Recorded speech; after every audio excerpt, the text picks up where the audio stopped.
आपने देखना शुरू कर दिया है देवेंद्र सिंह ऑफिशियल पेज। अगर मेरी पेज पर अगर आप पहली बार मुझे सुन रहे हैं या देख रहे हैं तो आप बेल आइकन की घंटी को दबा दीजिए, सब्सक्राइब कर लीजिए, अपना कमेंट बॉक्स में अपना विचार को दर्ज करवाइए, अधिक से अधिक इस वीडियो को शेयर करिए ताकि शिक्षकों का संदेश शिक्षकों तक पहुंच सके, राष्ट्र तक पहुंच सके, राष्ट्र के सत्ता पर बैठे शीर्ष के लोगों तक पहुंच सके। सबसे पहले आज इस वीडियो में मैं दानापुर के शहीद हुए शिक्षक अविनाश को एक बार श्रद्धा सुमन अर्पित करता हूँ। कलम आज उनकी जय बोल जब रामधारी सिंह ने लिखा होगा तो निश्चित रूप से कलम की सिपाही के लिए भी जय बोलने की बातें उसमें आई हो। आज जिस तरह से बिहार पुलिस या अन्य के लिए सरकार अचानक मौत पर जिस तरह की घोषणा की है, कितने रुपए दिए जाएंगे 1.5 करोड़ से भी ज्यादा, आज अविनाश की शहादत चीख चीख कर कह रही है कि बिहार के शिक्षकों को आप सुरक्षा दें और वही स्कीम उनके परिजनों को दें ताकि उनको कुछ तो मदद मिल सके। दानापुर के जो शिक्षक अविनाश बह गए वह शिक्षकों के विचार को लेकर नहीं बहे। जलती एक ज्वाला है जो जल चुकी है बिहार में। बिहार के शिक्षक शिक्षिकाएं जिस तरह से मर रहे थे एक्सीडेंट से, आज बाढ़ की आपदा उन्हें उसी तरह से निगल रही है। यह निगलने नहीं दिया जाएगा, यह घटना बहुत दिनों तक नहीं होने दिया जाएगा। सिद्धार्थ ने एसीएस महोदय ने जिस तरह से कहा है कि अब ऐप से हाजिरी बनेगी 1 अक्टूबर से, उसके बाद ही भुगतान होगा। जब उसमें टाइमिंग को लेकर कुछ एरिया आपने फिक्स किया है, आपको पता भी है कि बाढ़ वाली कौन कौन सी एरिया है। ऐसे बाढ़ वाले भी एरिया है जिसका अभी आपने आकलन नहीं किया।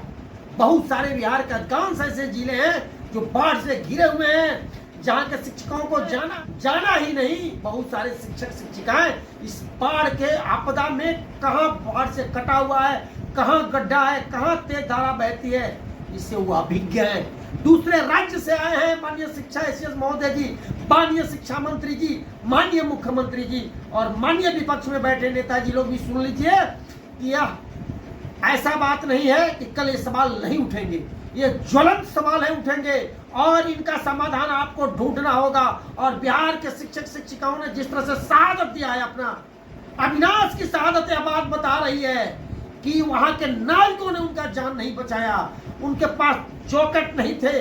वे चौकट अगर रहते तभी वो बचते उस बाढ़ से।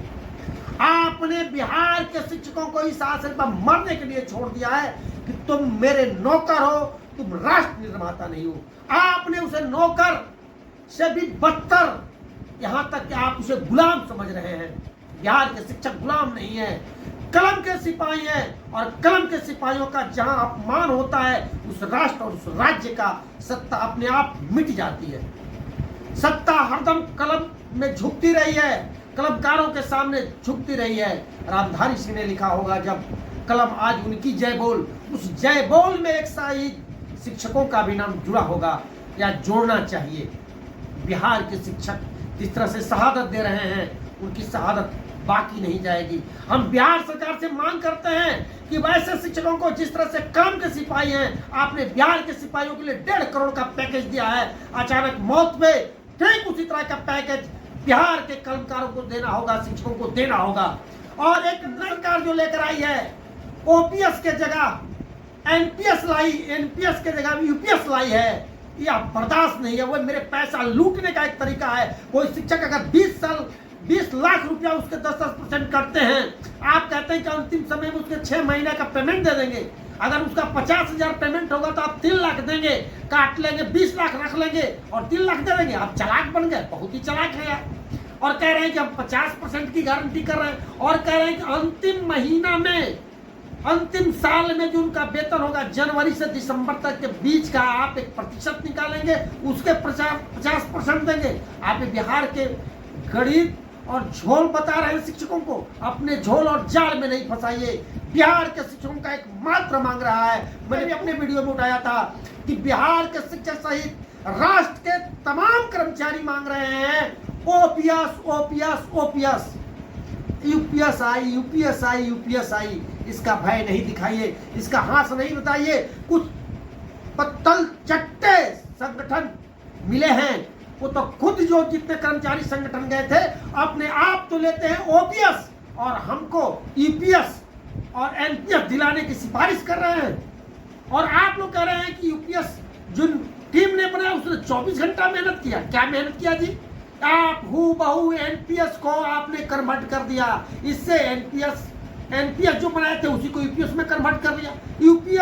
एनपीएस में तो हमारा 10% वापस हो रहा था, सरकार दे रही तो मिला के वापस हो रहा था। यूपीएस में तो मेरे सारे के सारे पूंजी जो 10% कटेंगे उसको आप हड़प लेकर बैठ जा रहे हैं। न मेरे परिवार को मिलेंगे मरने के बाद, न उनको मिलेंगे। आप पेंशन का जो बहाना बना रहे हैं, आप मुझे कुछ नहीं दीजिए। आप कह रहे हैं कि 50% हम देंगे, तो उसी 50% ही देना है। जब आप तो हमें ओपीएस क्यों नहीं दे रहे हैं? बिहार के शिक्षकों का मात्र एक मांग, मेरी एक मात्र मांग, मेरे संगठन परिवर्तनकारी शिक्षक महासंघ का एक मांग कि बिहार के शिक्षकों को ओपीएस लागू करो। मुझे ओपीएस चाहिए, जनहित में चाहिए। जब तक ओपीएस नहीं तब तक मेरा संघर्ष नहीं रुकेगा। मेरे जीवन काल तक वो संघर्ष चलते रहेगा।